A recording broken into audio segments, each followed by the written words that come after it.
You know, it's funny because I was like, yeah, I can totally do all of the research for this lore talk that I'm incredibly passionate about and film the video and edit the video and have it be ready to go, like right before I go on vacation. And that was silly.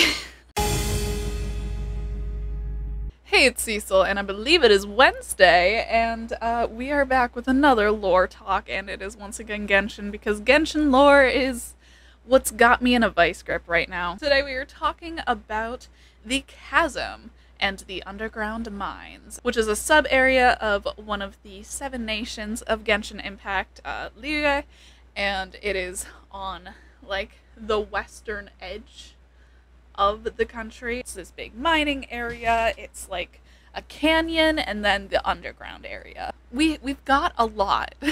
I was like, yeah, I can make a topic for a lore talk an entire region instead of just, you know, what I usually do, which is focusing on 1 or 2 figures at a time. As it would turn out, there's a lot. There's a lot of history there because Liyue's history is as old as stone. So it was a lot of research, and then it was a lot of fine-tuning my slides to not sound like I was frothing at the mouth trying to explain my thought process. Here we go. So, the Chasm and the underground mines. We are going to start, first things first, with the facts. Stuff that is more or less confirmable, right? Less interpretation-y, because that way we can keep on some sort of timeline before I go off on my tangent that is going to make this video probably way too long. Anyways, the prehistoric chasm, which is about 6,000 years ago. Probably a little less than that. But we don't know exactly how old Rex Lapis is. But anyways, what the chasm was before it was the chasm. Due to some of the fossils that we find in the underground mines, it seems that the chasm was most likely an ocean or some sort of body of water before it became the chasm. And so the chasm as we know it was created about 6,000 years ago. And context clues, pieced from many different sources, imply that it happened while Rex Lapis, or Morax, or Zhongli was still quite young. This was a very immediate creation, which is hinted at from the perfectly preserved fossils, that it seems like it was a very instantaneous sort of thing. This is described in Liyue folklore as well as in artifact sets as a falling star, a meteor. And apparently, Dunyu ruins were hit by this same crash. Legends also mention a story from around this time referencing the solar chariot crashing into the chasm during the cataclysm that had killed the 3 Moon sisters. And while it's not necessarily confirmed that it was the same occurrence, I feel like it was, but we'll get into that later. It's unclear whether the solar chariot was in fact the meteorite or if they were 2 separate incidents that, like, both of them together created the chasm as we see it today. Records also tell of an ancient civilization that once lived in the chasm, and Dainsleif describes it as being even older than Conria. So, stuff about the solar chariot and also the people who lived in the chasm. After the solar chariot had crashed into Earth, the star slumbered, presumably in the chasm where it had crashed. And it wasn't until the start of the Archon Wars, which was probably about 3,700 years ago, but who's to say, that it woke back up. In some versions of the story, it is said that the sun basically couldn't handle all of this turmoil of the Archon War because, I mean, as we know, especially in Liyue, because that's the place that we have, I think, the most records of the Archon War, shit was brutal. It was said that the sun leapt back into the sky to continue its westward journey. Whereas, according to the Vermilion Hereafter artifact set, which is one of the artifact sets in the Chasm, The indigenous people of the chasm saw that the solar chariot had crashed, and they sort of they repaired it, possibly to restore light. For unknown reasons, the indigenous people living in the chasm were destroyed by Celestia, just like Conria, just like some other civilizations, and just like with many of them, with a celestial nail. The chasm nail is called the Spirit Stone. Likely the nameless ruins, which are those upside-down ruins in the belly of the chasm. Most likely that is ruins of this civilization. Between 3,700 and 1,000 years ago, probably. Sometime during or after the Archon War, the people of Lie came to the chasm and found, hey, there's some good rocks here, and they began to mine in the chasm. Now, whilst they were doing that, the dragon, who we have met in Zhongli's second story quest, Eishtaha, was slumbering beneath the mines. He is possibly older than the stones, or as old as the stones themselves. He's this big geo-dragon, right? And he is very deeply connected to the ley lines of the chasm, which is, ley lines are the things that make areas behave funky. They hold the memories of the earth, is essentially how it's described. So the mining kind of disturbed the ley lines. It shook him up a bit, which means that it kept waking up Eishtaha, and every time he would shift, it would cause some earthquakes in the area, because, he's a big geo-dragon. Morax found this dragon. He brought him up to the surface and gifted him with a pair of eyes so that he could see. And Eishtaha was incredibly grateful, and the two of them struck up a contract where Eishtaha would protect and never harm humans, and if he did, Morax would seal him underground once more. In the same time frame, but later. All beings in Tevat are subject to erosion, and that included Eishtaha. Erosion is basically the process of, as you get older, you start to, have memory issues. You start to kind of lose parts of yourself. But for supernatural beings, like gods, like dragons / bishops, this can be a very intense process from what we've seen. He began to lose his memories of his time with Morax until he had forgotten his friend almost completely, as well as the contract that they had formed. Morax, and this part fucking kills me, Morax actually tried to stave off Eishtaha's erosion by sharing some of his own power with him, but his attempts were futile. Oh gosh, I'm tearing up. I'm sorry, I have a lot of feelings about Eishtaha, and we don't have time to unpack all of that, because this is not about him. This is about the chasm as a whole.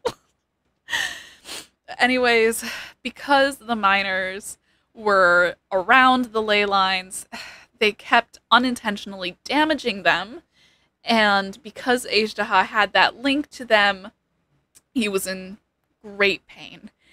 And in his deteriorating state, being in that much pain, he lashed out instinctually at the very people that he'd sworn to protect.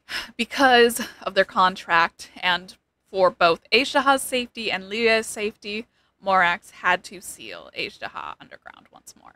However, Eishtaha had forgotten their contract, right? So this wasn't okay, yes, you're right, my time is up, it's time to go. No. At this point, he's in pain, he's deteriorating, and anyone who's being harmed constantly is going to feel a little angry. So, he fought back. The two of them warred in the chasm, and 3 adepti, which were Mountain Shaper, Moon Carver, and 1 unknown adeptus, all had to step in to help Morax in this fight, which just goes to show how, even in an incredibly deteriorated state, this is how powerful Eishtaha was. Their clash caused powerful elemental reactions, crystallized reactions, which led to the creation of a crystal called Dragonfall. This is a crystal that we find out about from also the second of Zhongli's story quests, and he said that it was basically mined out of existence. But eventually, Morax and the Adepti won and successfully contained Ajdaha beneath that giant tree where his domain weekly boss fight is. 500 years ago, the Cataclysm, with a capital C. So when the Cataclysm hits Liyue, it hits Liyue. Like, meteorite hits the chasm, hits Liyue. Poor Chasm, really always getting hit by these meteors, right? It's like Celestia was like, make them meteor.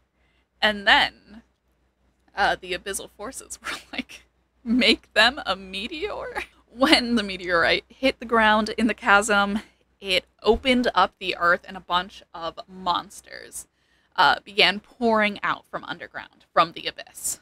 So Morax personally, right? Like he didn't tell the Liyue Chising or anything like that. No, he did this. He personally asked the Millelith to go to the chasm and bring the miners back home to safety and to defend the mines. The Millelith brought many, many people to safety, and the rear guard stayed back to fight the forces of the abyss. Bosacius, a Yaksha who had previously been missing in action, appeared without orders in the chasm to fight alongside the Millelith. However, as we know from Xiao's story quest as well as the Chasm Archon quests, the Yakshas are burdened by their karma because they did so much with defeating evil gods during the Archon War and,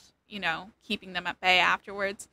They had sort of taken on this dark aura that it's like its own form of erosion, and it caused many of them to go mad, to perish, and to take their own lives. Bosacius was one of them who had kind of lost his mind a bit. However, karma is kind of a contagion in the world of Genshin. When non-vision bearers are around somebody with heavy karma, it has an easier time sort of seeping into them and corrupting them. And a regular human who does not have any sort of access to elemental powers is going to be a lot more susceptible to erosion than someone with a little bit more fortitude, right? The battle damaged the surface of the chasm. Not like overground, but like the underground surface. Like you go underground and then there's that ground, and then it damaged that ground to reveal even more chasm. It broke way into what is known as the chasm bed, and there the Millelith discovered the great and enigmatic underground palace, which is more than likely the upside down nameless room. Tenacity of the Millelith. Yes, that artifact set does tell some of this story. We don't know for certain how long the underground battles lasted in the chasm. There was endless darkness, and the Millelith had a timepiece that they used to keep track of the time and also to try and keep themselves sane. The troops fought against the abyss, and most of them gave the ultimate sacrifice. But those who survived had disappeared into the chasm bed, which was this mysterious space. It was like a little pocket dimension that existed outside of logic and reality. With no way to escape, they began to lose their own minds as well, because Bosacius's karma seeped into them and brought them to their end as well. Eventually, it was only Bosacius and Boyang, who is Yelan's ancestor, who remained in the chasm until one day they too both perished. Despite all of this tragedy, the Millelith was successful in fending off the abyssal forces, and the monsters were also consumed by that strange space. Now, a few years ago, we fast forward, in recent years, some sussy little accidents have begun to pop up in the chasm. There was a strange black and purple ooze coming from the underground mines, and there were some earthquakes shaking the area. Miners found a fragment of the Spirit Stone, that is the celestial nail in the chasm. They found that in stony halls, and when they came into contact with it, they started to hallucinate about their desires coming true. And because of that, they called it the Wish Stone. The physical structure of the chasm began to, actually shift and change as though it were alive. And Lumenstone and Lumenspar spawned all over the place. And that's the thing that we end up using to, light up the chasm and purify the ooze. Alarmed by these events, the Lie Jising was like, fucking nope. They closed the mines and teamed up with the Fatui to investigate what was causing these strange events. It was the Abyss. Recently, the chasm was open for business once more, even though investigations were still kind of ongoing for the source of the anomalies, because, what could go wrong? These investigations were, of course, without the help of the Fatui now, because after the Osile incident, relations between the Fatui and the Chising, aren't great. Right? That kind of put a damper on things. I don't know, I guess the City of Contracts has a thing about raising dead gods to try and destroy the city. Who would have thunk? The Traveler, us, were commissioned to assist with the investigation, and with a team of researchers and adventurers, we head to the underground mines. After exploring and investigating, we find the Spirit Stone, but it is in a corrupted state. And of course, it is surrounded by none other than members of the Abyss Order. So we work to cleanse it, and we duke it out with the Abyss Order. Once the nail is released from the abyssal powers, a Conrian machine is triggered awake, and it emerges. That's the Ruined Serpent. We fight the machine, but it's only truly defeated when Yelan shoots down the Spirit Stone with her bow and arrow, and it crushes the Ruined Serpent. The Spirit Stone then raises back up, but it sits a little bit lower now than it did before. I don't really know if that's important. It's just something that's, noted in the story, so I'm like, okay, sure. That's probably fine. We'll find out. Mystery solved? Maybe. Once the corruptions were purified, the mines were officially open for business once more. The ooze began to recede, making it far more manageable to just, use the Lumenstone to take care of it, and the earthquakes have since ceased. Except there was one more weird thing going on with the chasm.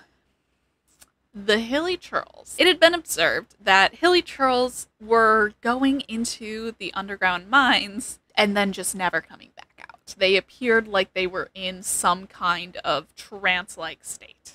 In the Chasm Archon quest with Dainsleif, he and the Traveler investigate what's happening, and this leads them to the Nameless Ruins, the upside-down guys in the middle of the chasm. So, survivors of Conria, who had been turned into monsters, were sort of drawn towards this upside-down palace. It seemed that in this area surrounding the Nameless Ruins, many of them were coming to their final rest. Something about twin power and leyline fuckery. The Traveler twin has a vision of the Abyss twin, talking about using the power in the upside-down ruins to purify the curse and heal the survivors of Conria.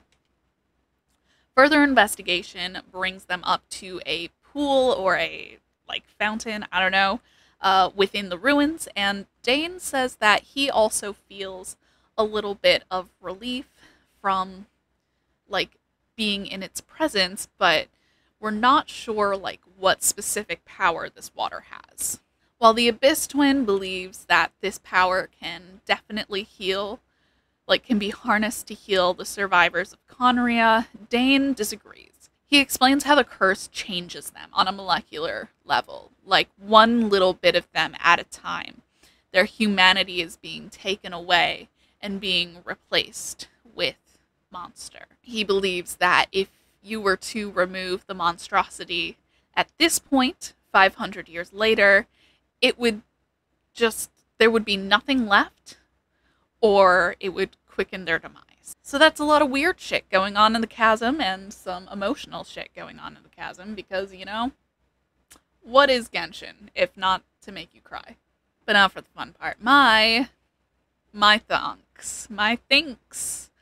I love taking a bunch of crumbs from a bunch of different parts of canon and just like scooping them all together on a plate and being like, this is totally a full meal. First things first, more than 6,000 years ago, the chasm was most likely an ocean or some other body of water.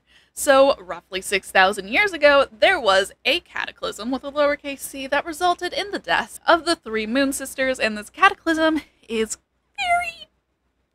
very much alluded to be related to the second who came. The second who came warred with the primordial one, the first throne of Celestia, for unconfirmed reasons, for an unconfirmed length of time. This war, quote, toppled the heavens and the earth, and in the disaster, the Moon Sisters' chariot was overturned. During the conflict, they had turned on one another, leading to their eventual mutual deaths. This same conflict led to the solar chariot crashing into Ligue and creating the chasm. Because why not both? Meteors have already proven to be at least more times than 0 literal falling stars. That time that someone's whole ass constellation fell out of the sky, and there was like an event about that. The sun chariot being piloted by the sun god is a very popular motif in multiple mythos. So here's my thoughts. The second who came arrives and stirs up trouble in Celestia, eventually leading to the Moon Sisters turning on each other. This destroys their chariot and the sun chariot in the process. The morning stars, who are said to pilot the chariot, possibly, crash land the chariot and obliterate the ocean in an instant, turning it into the chasm. Grieving for the loss of the Moon Sisters, who all loved the morning stars, the sun or morning stars slumber for about 2,000 years. At some point, people move from the mountains to the chasm and come across the destroyed chariot. Now, this is because they're described as the people from the mountains. They restore it and it begins to glow once more. But then, when the Archon War begins, the turmoil wakes up the sun or the morning stars. They take their repaired chariot and leap back into the sky, resuming their westward travels. The Nameless Ruins. The indigenous people of the chasm are referred to first as the mountain people, so that is why I believe that they came from the mountains into the chasm. After the conflict with the second who came, divine nails are sent down to Tevat to cleanse the dark filth and to heal the land. Enkanomiya believes that the primordial one was the victor, but we don't actually know that for sure, given that Celestia obliterated any civilizations who were around for that to know for sure.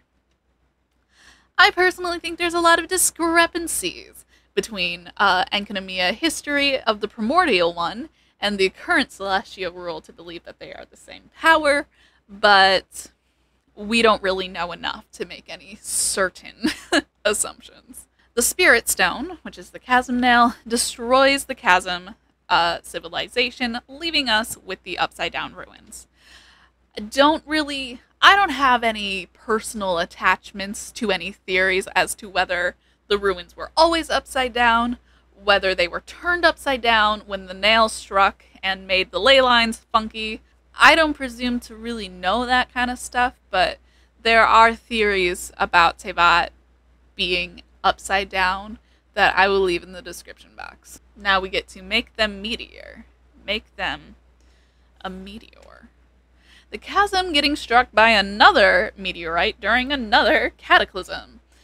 The cataclysm with a capital C. The only thing we know is that after it hits, the abyss opens up and monsters begin flooding out of the chasm's depths. And this is the part where I kind of... So this is the part where I try not to sound completely unhinged, but this is the part where my brain started going like 500 miles per hour on minimum sleep and maximum coffee.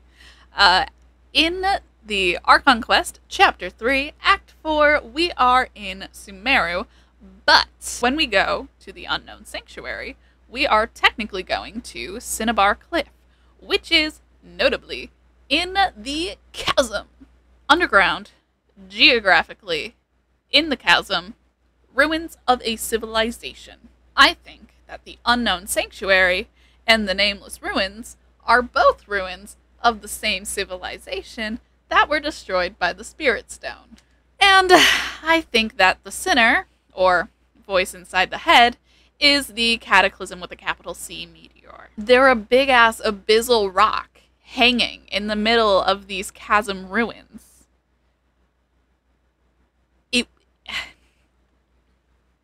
It makes sense to me. I'm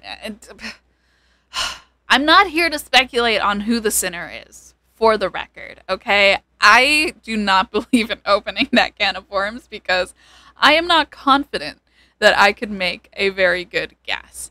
And shout out to people who are confident in that, and unshout out to the people who are very mean to the people who are confident about it, okay? Let them live, let them theorize. So the Sinner holds power from the abyss, and the Traveler connects it to the defiled statue. We also come across an Abyss Herald, like outside of the room that the Sinner is in. Clothar Alberich believes that the Sinner saved his son, Caribert, who awoke after a second dose of medication and after their visit to the Unknown Sanctuary. Caribert removes his hilly churl mask and he becomes imbued with the power of the abyss. The Traveler is rendered unconscious, so we can only really guess what happened. Based on the fact that the Alberich family founded the Abyss Order and are Kaya's ancestors, and two, Kaya did not know this, so has been born more modernly. My assumption is that Caribert probably did not die. One might even guess that he perhaps became human again? Or human-ish? Let's go back to the Hilly Churls, who are going towards the Nameless Ruins in the chasm in the same general area, possibly affected by the same leyline disorders. The Abyss Twin believes that the power in the pool can reverse the curse of the people of Conria, even though Dane disagrees. We know that it was actually the Abyss Twin who witnessed what happened with Caribert, which led to them swearing their allegiance to the Abyss Order, which could be the basis of this belief. If the pool holds a similar power to what the Sinner or the Abyss had in healing Caribert, it makes sense that the Abyss Twin would believe that it can be, that it's a process that can be repeated again. So, is Dane right? Is the Abyss Twin right? Did the people of the chasm have ties to the Abyss? Or is this similar to the corrupted statue, where the Abyss took heavenly power to turn into their own corrupted powers? I don't know! To be quite frank with you, I do not like to be wrong in public, and unfortunately, Dane likes to girl boss his way out of our life before we get any real answers. I also have a feeling that we're not going to truly have all of these answers until we reach Conria. So for now, we are going to have to just keep putting the pieces together slowly. Conria, Celestia, and The gods are the constants of my Genshin Impact special interest. Every time there's a new angle introduced on this, you can bet that I'm 100% going to be exploring that in future lore talks. That is everything that we know and everything that, well, not everything, but a good deal of what I think about what's going on in the Chasm in Liga. It's a lot. This is going to be a hefty video to edit down, and I know it's going to be long. Let's end this thing before I keep talking about my thought process. If you like this video, go ahead and give it a thumbs up and leave a comment below telling me some of your own thoughts. If your thoughts contradict with my thoughts, that is okay. That is valid. Information is unconfirmed, which means people are going to have their own interpretations. However, if anybody is, resorting to bullying, harassment, and just unnecessary nastiness, I will just delete your comments. Like, this is not a place to be nasty, so don't do that. You can follow me in the links in the description box below, including my Twitch channel, where I play Genshin Impact every Monday and every Wednesday, except for today. Today I'm playing Slime Rancher, but most Mondays and Wednesdays I play Genshin, as well as joining us in our Discord server where we do a great deal of playing Genshin and whatnot. Yeah, bro, share this video with somebody else who is as unreasonably passionate about Genshin lore as I am, and if you have not done so yet, subscribe, because we will be talking about this kind of thing for as long as Genshin is running, probably.